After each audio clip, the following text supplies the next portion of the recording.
Hi everybody, this is Dennis Laat and I have found a solution to get the LFO for the Electron Overbridge to sync, and in my case I did this with the Analog Heat MKII. I don't know if it also will work for other devices, but for me it actually worked.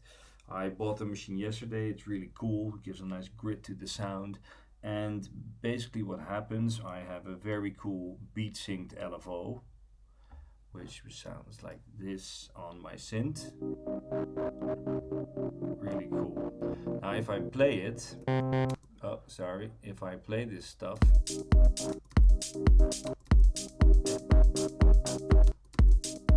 sometimes it matches, and sometimes it does not really match the BPM, so it has an offset, which is really annoying. Now I went into the Analog Heat plugin, I checked this out, I'm like, okay, what's going on? Well, what happens basically is that the LFO is running, it is synced to the same BPM, but it doesn't know when to reset itself. Now, they made something in here which helps the LFO know when it needs to start, and that is a trigger level. Now basically what you can do, you can say, okay, instead of free, which is the default in my case, I can set it to trigger. Now let me just move this a little bit slower so you can actually see what happens. As you see, this neatly runs in time with the BPM, but it just doesn't sync up correctly. Now if you play a sound, and in my case it's a sound with a very slow attack, you can actually find a level where it says, oh, I know some sound is getting in, and you can actually see this here in the left, the waveform. You can actually see this is the moment when it says, oh, there's sound. Right now, especially if you have sounds with the slow attack, this really does not work correctly.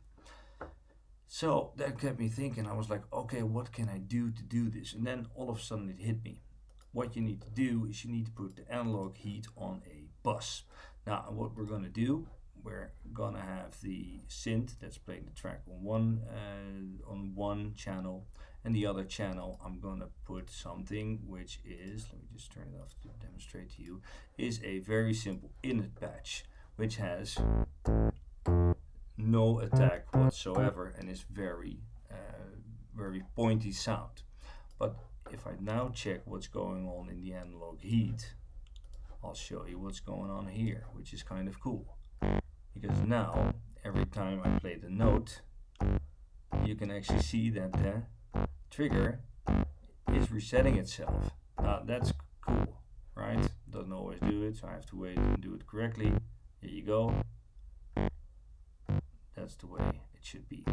Now, let me put it to a faster. So what I was thinking is like, okay, hold on. I'm playing that note, and you can see that, but every time I lose the note, there's a problem, right? You see that the trigger drops down to 0. So what I thought was, hey, if I just keep this note pressed and then do the trigger level to 0, it stays on.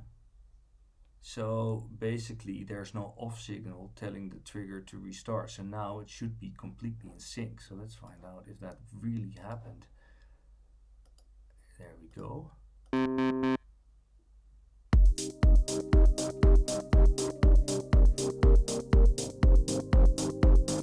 So that is what's happening. So basically all I did to achieve that is put a trigger signal here, and the trigger level, which of course you see here on the right, I automated.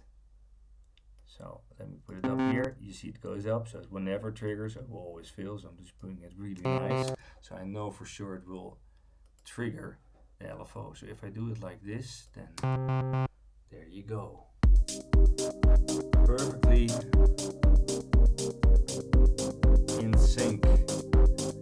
And that's actually very nice for my new songs.